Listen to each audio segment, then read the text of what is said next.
پیارے دوستو، جب خواجہ غریب نواز رحمۃ اللہ علیہ اجمیر شریف پہنچے تو وہاں پر ایک مندر تھا جو اجمیر شریف کا سب سے بڑا مندر تھا، جو صرف راجاؤں اور رانیوں کی عبادت کے لیے خاص تھا۔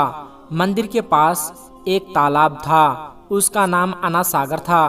ہندو اس تالاب کے پانی کو انتہائی پوتر یعنی بابرکت مانتے تھے۔ ان کا ماننا تھا جو اس تالاب میں نہا لے گا اس کے سارے پاپ دھل جائیں گے۔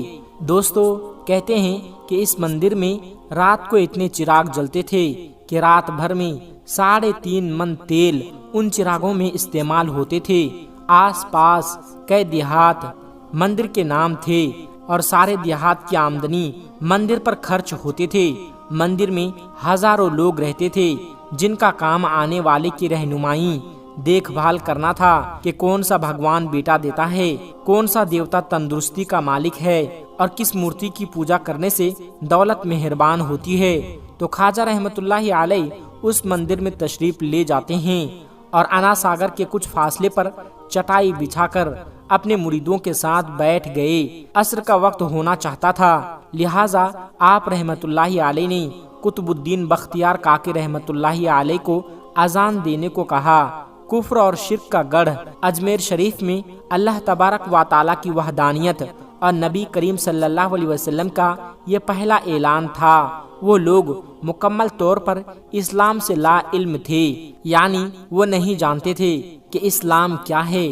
چنانچہ اذان کی آواز سن کر حیران ہو گئے اور وہ اپنے گھروں سے نکل آئے۔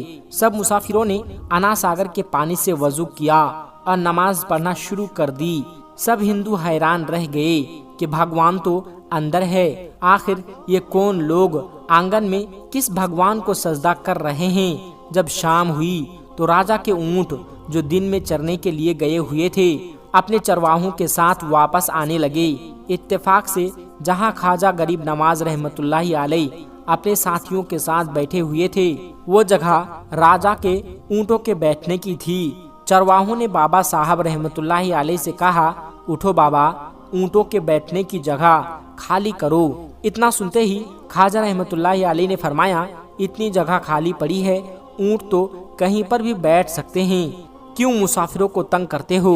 وہ سپاہی پھر بھی نہیں مانے اور یہی کہتے رہے کہ یہ اونٹوں کے بیٹھنے کی جگہ ہے، اس جگہ کو خالی کر دو۔ آخر ان سپاہیوں نے بہت ہی بدتمیزی سے کہا، یہاں راجا کے اونٹ ہی بیٹھتے ہیں، اس جگہ کو خالی کر دو، یہاں اونٹ ہی بیٹھیں گے، تم لوگ کہیں اور جا کر اپنا ڈیرا لگاؤ۔ آخرکار آپ رحمت اللہ علیہ نے اٹھتے ہوئے قطب الدین بختیار کاکی رحمت اللہ علیہ کو کہا، اٹھو قطب الدین، یہ کہہ رہے ہیں کہ یہ اونٹوں کے بیٹھنے کی جگہ ہے، یہاں تو اب اونٹ ہی بیٹھے رہیں گے۔ یہ کہہ کر کے آپ رحمت اللہ علیہ اپنے ساتھیوں کے ساتھ وہاں سے اٹھ گئے اور اگلی صبح جب اونٹوں کی چرائی کو لے جانے کا وقت آ گیا، چرواہوں نے اونٹ کو اٹھانا چاہا تو انہیں پتا چلا اونٹ تو اٹھنے کے قابل ہی نہیں ہے، تو انہوں نے اونٹوں کو مار مار کر زبردستی انہیں اٹھانا چاہا، لیکن وہ بیٹھے ہی رہ گئے۔ چرواہے پریشان تھے، جو اونٹ ایک اشارے پر اٹھ کر کھڑے ہو جاتے تھے، آخر آج کیا ہوا ہے، یہ کیوں نہیں اٹھ رہے ہیں؟ آخر اب انہیں یہ بات یاد آئی کہ کل اس مسافر نے کہا تھا کہ چلو اونٹ ہی بیٹھے رہیں گے۔ لوگ اکٹھا ہونا شروع ہو گئے، کوئی کہہ رہا تھا فقیر کوئی قابل جادوگر ہے، کسی نے خیال ظاہر کیا کہ وہ کوئی بھگوان کا اوتار ہے۔ دھیرے دھیرے یہ بات راجا تک پہنچ گئی کہ ایک مسافر فقیر راجا کے اونٹوں پر جادو کر دیا ہے۔ راجا نے خواجہ صاحب کو پیغام بھیجا۔ راجا نے خواجہ صاحب سے کہا کہ تم کیسے فقیر ہو جو بے زبان جانوروں کو باندھ کر رکھے ہوئے ہو، یہ بیچارے بھوکے پیاسے مر جائیں گے، اس لیے مہربانی کر کے تم اپنا جادو واپس لے لو۔ آپ رحمت اللہ علیہ نے فرمایا، ہم مسلمان ہیں اور مسلمان کسی کو بد دعا نہیں دیتے اور نہ ہی کوئی جادو کرتے ہیں۔ جاؤ ان اونٹوں سے کہہ دو جس کے حکم سے بیٹھے ہو اسی کے حکم سے اٹھ جاؤ۔ اب جو جا کر اٹھایا گیا تو وہ اونٹ فوراً اٹھ کھڑے ہوئے۔ پیارے دوستو، غیر مسلموں کے دل مسافروں کے لیے دلچسپی بڑھنے لگے۔ 5 وقت اذان ہوتی اور نماز ادا کی جاتی آخر راجا تک یہ بات پہنچ گئی کہ کچھ فقیر آئے ہیں جو مسلمان ہیں، 5 وقت اذان دیتے ہیں اور ہمارے پوتر تالاب سے ہاتھ منہ دھو کر ناپاک کرتے ہیں، یعنی کہ گندا کرتے ہیں، اور ہمارے دھرم کے خلاف باتیں کرتے ہیں اور کہتے ہیں کہ یہ مورتیاں پوجنے کے قابل نہیں ہے، محض پتھر کی ہے، اس لیے انہیں یہاں سے اٹھایا جانا چاہیے۔ راجا نے فقیر کو پیغام بھجوایا کہ تم لوگ گوشت کھاتے ہو، ہمارے دھرم کے خلاف بولتے ہو، تم لوگ ہمارے پوتر تالاب میں ہاتھ ڈال کر کے ناپاک کرتے ہو، جو ہم برداشت نہیں کر سکتے، اس لیے تم لوگ یہاں سے چلے جاؤ۔ آپ رحمت اللہ علیہ نے فرمایا، اور بھی تو دنیا یہاں پر آتی ہے، ہمارے پانی لینے سے کون سی کمی آ جائے گی؟ وہ کہنے لگے، وہ سب ہمارے دھرم کے لوگ ہیں اور تم دوسرے دھرم کے لوگ ہوں، آئندہ اگر تم لوگوں نے تالاب کو گندا کیا ہم سختی سے پیش آئیں گے۔ آپ رحمت اللہ علیہ نے حضرت قطب الدین بختیار کاکی رحمت اللہ علیہ سے فرمایا کہ قطب الدین، شاید یہ لوگ ہمارے پانی لینے پر کوئی فساد برپا کریں گے، جاؤ ایک مشکیزہ پانی لے آؤ تاکہ ضرورت کے وقت کچھ پانی تو موجود ہوں۔ لہٰذا حضرت قطب الدین بختیار کاکی رحمت اللہ علیہ ان سے فرمایا، چلو ہم مشکیزہ تو بھر لیتے ہیں، تو اس شرط کے ساتھ مان گئے کہ تمہارا جسم پانی سے نہیں چھونا چاہیے۔ حضرت قطب الدین بختیار کاکی رحمت اللہ علیہ سیڑھیوں پر جا کر بیٹھ گئے اور مشکیزہ پانی میں ڈبو دیا۔ جب وہ بھر گیا تو قطب الدین بختیار کاکی رحمت اللہ علیہ نے جب مشکیزہ اوپر کھینچا، وہ مشکیزہ جب پانی سے باہر آیا تو انا ساگر کا سارا پانی سوکھ چکا تھا، گویا سارا انا ساگر کا پانی مشکیزے میں بند ہو گیا تھا۔ انا ساگر کا خشک ہونا تھا کہ پورے اجمیر شریف میں کوہرام مچ گیا، اور وہ رو رہے تھے کہ ہم جو گناہ کی گٹھری لاتے ہیں اور انا ساگر میں نہا کر کے ان سے چھٹکارا پا لیتے ہیں، اب ہم ان گناہوں کا بوجھ کدھر لے جائیں گے؟ سارے علاقے میں خبر پھیل گئی کہ مسافر فقیر نے جادو کے زور سے انا ساگر کو خشک کر دیا ہے۔ راجا ان صورتحال سے بہت پریشان تھا، اس نے اپنے وزیروں کو بلایا، سب نے یہی کہا کہ فقیر یا تو جادوگر ہے یا تو کوئی کامل فقیر ہے۔ ساتھ ہی وہ پریشان ہوئے، اجمیر کی رونق تو تھے انا ساگر کے دم سے، اسی کی وجہ سے لوگ دور دور سے اجمیر آتے اور اپنا ایمان تازہ کر کے لوٹتے تھے، یعنی اس پانی میں ڈبکی لگاتے تھے۔ تو بادشاہ کے وزیر بادشاہ سے کہنے لگا، انا ساگر کا خشک ہو جانا ہمارے دھرم کے پرچار پرسار کو بہت بڑا دھچکا لگے گا، اور یہ بہت بڑی بات ہو گئی۔ آخر طے پایا کہ فقیر سے بات کی جائے، آخر وہ چاہتا کیا ہے، تو فقیر کو چاہیے کیا؟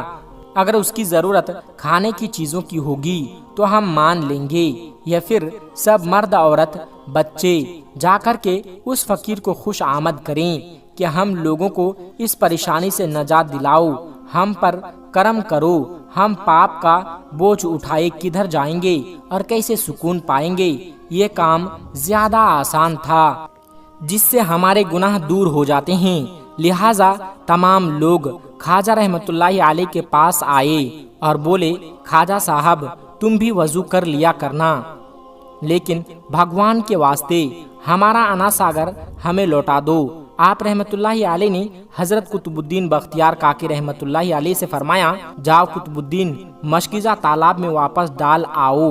جو ہی مشکیزہ تالاب میں الٹا کیا، انا ساگر کنارے تک اچھل آیا، اس پانی نے کئی دلوں کو دھو ڈالا۔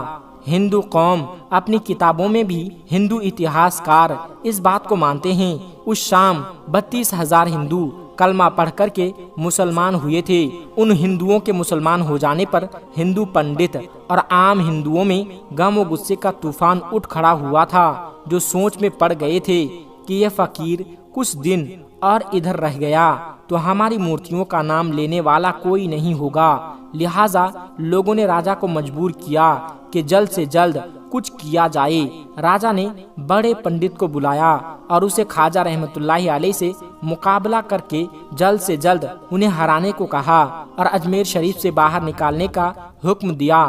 پنڈت اپنے وقت کا مانا ہوا پنڈت تھا، جس کے علم اور قابلیت کا دور دور تک دھوم مچی ہوئی تھی۔ اس نے راجا کو یقین دلایا، کہ جلد ہی راجا کو اچھی خبر سنائے گا۔ وہ پنڈت خواجہ رحمت اللہ علیہ کے پاس آیا اور الٹے سیدھے سوال کرنا شروع کر دیا۔ خواجہ رحمت اللہ علیہ نے خاموشی اختیار کی۔ جب پنڈت حد سے بڑھ کر کے شور مچانا شروع کیا تو خواجہ رحمت اللہ علیہ نے اس کی طرف آنکھ اٹھائی اور مسکرا کر کے کہا، اے پنڈت، تو شور مچا رہا ہے، میں تیرے ماتھے پر ایمان کا نور چمکتا دیکھ رہا ہوں۔ اس نگاہ اور لہجے میں نہ جانے کیا جادو تھا کہ پنڈت قدموں میں گر گیا اور روتے ہوئے بولا کہ خواجہ، جس دھرم کو تم مانتے ہو اسی دھرم میں مجھے شامل کر لو۔ جو مناظرہ یعنی بحث تکرار دیکھنے آئے ہوئے تھے دیکھتے ہی رہ گئے اور حیران و پریشان تھے۔ یہ کیا ہو گیا ہے؟ جو خریدنے آیا تھا وہی بک چکا ہے، جو جیتنے آیا تھا وہی ہار چکا ہے۔ پنڈت خواجہ رحمت اللہ علیہ کے ہاتھوں سے مسلمان ہو چکا تھا۔ سبحان اللہ۔ پیارے دوستو، یہ اللہ والوں کی شان ہے کہ جب وہ اللہ والے اللہ تبارک و تعالیٰ کا ہو چکے ہوتے ہیں۔ جب کوئی انسان اللہ کا ہو جاتا ہے تو اللہ تبارک و تعالیٰ ساری دنیا کو اس کے قدموں تلے جھکا دیتا ہے۔ خواجہ غریب نواز جب نئے آئے تھے اجمیر شریف میں تو خیمہ لگایا ہوا تھا۔ خواجہ غریب نواز کا خیمے میں خواجہ غریب نواز عصر سے لے کر مغرب کے وقت تک روتے رہتے تھے۔ ایک نوجوان اجمیر سے باہر گیا ہوا تھا پڑھنے کے لیے۔ کچھ عرصے بعد وہ واپس آیا اور اس خیمے کے قریب سے گزر ہوا اور وہ وہاں سے گزرا تو رونے کی آواز آئی۔ فوراً دیکھتا ہے کہ خواجہ غریب نواز رو رہے ہیں۔ ایک غیر مسلم ہیں، اسلام قبول نہیں کیا۔ فوراً وہ ہندو لڑکا گھر جاتا ہے، اپنی ماں سے پوچھتا ہے کہ ماں، یہ مسلمانوں کا گرو کیوں روتا ہے؟ مسلمانوں کا بابا کیوں روتا ہے؟ میں ہر روز گزرتا ہوں، عصر سے لے کر مغرب کے وقت تک یہ روتے رہتا ہے۔ پھر اس کی ماں نے کہا، جاؤ اسی سے پوچھ لو۔ وہ نوجوان خواجہ غریب نواز کے خیمے کے اندر آیا۔ بابا، میں ہر روز گزرتا ہوں، عصر سے لے کر مغرب کے وقت میں یہ روتا ہے۔ پھر اس کی ماں نے کہا، جاؤ اسی سے پوچھ لو۔ وہ نوجوان خواجہ غریب نواز کے خیمے کے اندر آیا۔ بابا، میں ہر روز یہاں سے گزرتا ہوں، آپ کے رونے کی آواز آتی ہے، بتائیے آپ کیوں روتے ہیں؟ خواجہ غریب نواز نے کہا کہ تم جاننا چاہتے ہو کہ میں کیوں روتا ہوں؟ میں نے ایک مدت اپنے مرشد کے ساتھ گزاری ہے، مرشد کی خدمت میں گزاری ہے، مجھے اپنے پیر کی یاد رلاتی ہے۔ میں عصر سے مغرب کے وقت تک اپنے مرشد کی یاد میں روتا رہتا ہوں۔ اس نوجوان نے کہا، اچھا، میں نے تو سنا تھا کہ انسان کو جب درد ہوتا ہے، تکلیف ہوتی ہے تو تکلیف میں انسان رو لیتا ہے، محبت میں بھی انسان کو رونا آتا ہے؟ کہا، ہاں اے نوجوان، انسان محبت میں بھی روتا ہے۔ تو اس نے کہا، تو پھر مجھے بھی رونا ہے، میں بھی رونا چاہتا ہوں، مجھے بھی رونا سکھا دیجئے۔ کہا، تو رونا چاہتا ہے؟ تو اس نے کہا، ہاں میں بھی رونا چاہتا ہوں۔ کہا، ٹھیک ہے، دو شرطیں ہیں، مسلمان ہو جا اور میرا مرید ہو جا۔ اس نے کہا، میں ماں سے اجازت طلب کروں گا۔ ماں کے پاس گیا اجازت لینے کے لیے۔ ماں نے کہا، تو ضدی ہے، جو تو ارادہ کر لیتا ہے تو وہ پورا کرتا ہے، جا جو کرنا چاہتا ہے وہ کر لے۔ خواجہ غریب نواز کی بارگاہ میں حاضر ہوتا ہے، عرض کرتا ہے، یا بابا، میں بھی مسلمان ہونا چاہتا ہوں، مجھے اپنا مرید بنا لیجئے۔ خواجہ غریب نواز نے مرید اسے کر لیا، خواجہ غریب نواز کا مرید ہو گیا۔ اب خواجہ غریب نواز نے کہا، اب سارا وقت میرے ساتھ گزرے گا، ناشتے کے وقت خواجہ غریب نواز کے ساتھ، سحری کے وقت خواجہ غریب نواز کے ساتھ، سحر کے وقت خواجہ غریب نواز کے ساتھ، پورا دن اسے خواجہ غریب نواز کے قرب کی کچھ ایسی عادت ہو گئی۔ خواجہ غریب نواز کا دیوانہ ہو گیا، ان کا عاشق ہو گیا۔ کچھ عرصہ گزرا، خواجہ غریب نواز نے فرمایا، اب تیرے لیے 3 دن کی چھٹیاں ہیں، 3 دن کے لیے چلا جا۔ اس نے کہا، کوئی مسئلہ نہیں، ٹھیک ہے، 3 دن کے لیے چلا جاتا ہوں۔ اب جب 3 دن کے لیے گھر گیا، کہا، 3 دن کے لیے تو مجھ سے ملاقات نہیں کر سکتا۔ اس نے کہا، ٹھیک ہے، نہیں ملوں گا۔ وہ گھر چلا گیا۔ پہلے دن جب گھر گیا، یہ وہ نوجوان تھا جو 3 روٹیاں کھایا کرتا تھا، آج ایک لقمہ بھی نہیں کھا پایا۔ اسے کچھ ہو گیا، کہہ رہا ہے کہ مجھے کچھ اکیلا سا محسوس ہو رہا ہے، میرے دل میں کمی سی محسوس ہو رہی ہے۔ یوں وقت گزرتا گیا، اب رات کا وقت آیا، آنکھ نہ لگی، سو نہ پایا، پھر گھر کی چھت پر چلا گیا۔ ماں نے دیکھا کہ بیٹا چھت پر کیوں چلا گیا۔ ماں چھت پر جاتی ہے اور پوچھتی ہے کہ کیا ہوا۔ وہ بولتا ہے کہ پتہ نہیں ماں، میں تو فوراً سو جاتا تھا، آج نیند بھی نہیں آ رہی ہے، آج کھانا بھی نہیں کھا پایا، ماں تو چلی جا۔ ماں چلی جاتی ہے اور یوں جب سحری کا وقت ہوتا ہے اس کی آنکھوں سے اشکوں کی برسات ہو جاتی ہے۔ وہ رو رہا ہے، اس پر رکت طاری ہے۔ ماں آتی ہے، پوچھتی ہے کہ بیٹے کیا ہوا؟ کہا ماں مجھے پیار ہو گیا ہے، ماں مجھے محبت ہو گئی ہے، ماں مجھے عشق ہو گیا ہے۔ ماں تو جا غریب نواز کے پاس اور کہا کہ آپ مجھے بلا لو، اب مجھ سے جدائی برداشت نہیں ہوتی، اب مرشد کی جدائی برداشت نہیں ہوتی۔ ماں فوراً خواجہ غریب نواز کی بارگاہ میں حاضر ہوتی ہے اور کہتی ہے کہ اے مسلمان کے بابا، تم نے میرے بیٹے کو کیا کر دیا؟ تمہارا تعلق نہیں سمجھ پاتی، تمہارا رشتہ نہیں سمجھ پاتی، لیکن وہ تو رو رہا ہے، اسے واپس بلا لو۔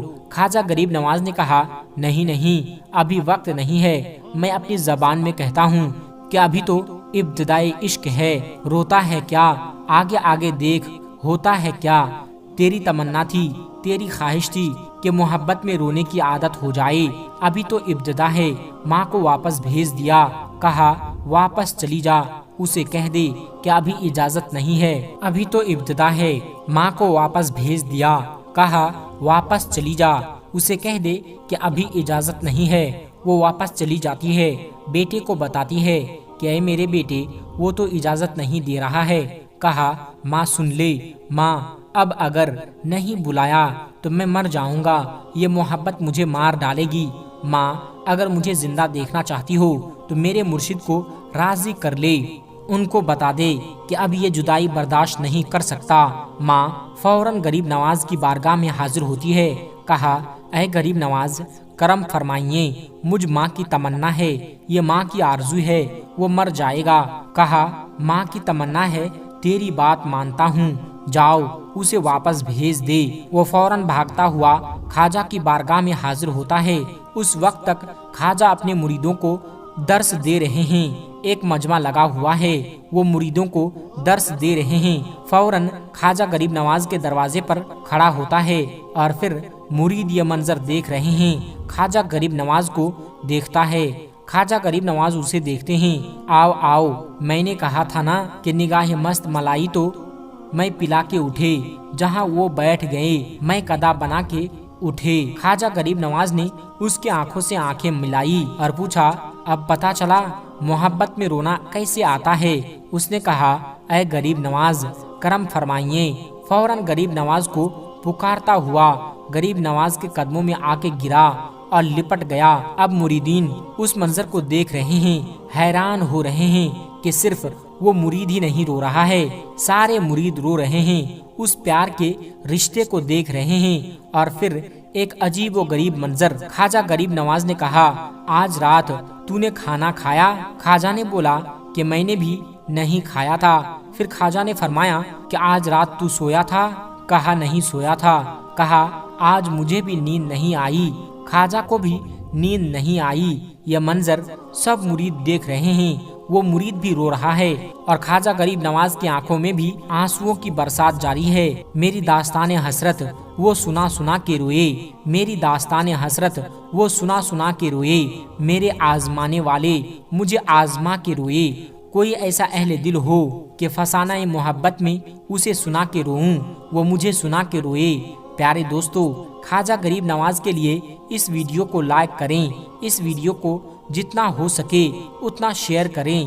اس ویڈیو کو دیکھنے کے لیے آپ سبھی کا بہت بہت شکریہ۔ اس ویڈیو کو آپ اپنی قریبی لوگوں میں ضرور